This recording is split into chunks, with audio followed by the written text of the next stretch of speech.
إياه.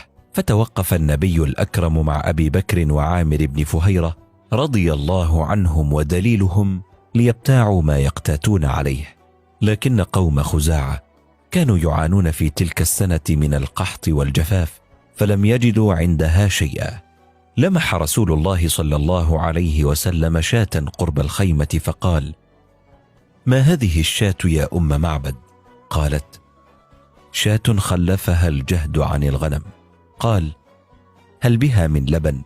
قالت: هي أجهد من ذلك. قال: أتأذنين لي أن أحلبها؟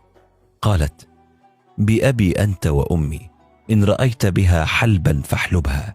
ويروي النيسابوري في كتابه المستدرك على الصحيحين: فدعا بها رسول الله صلى الله عليه وسلم، فمسح بيده ضرعها وسمى الله تعالى ودعا لها في شاة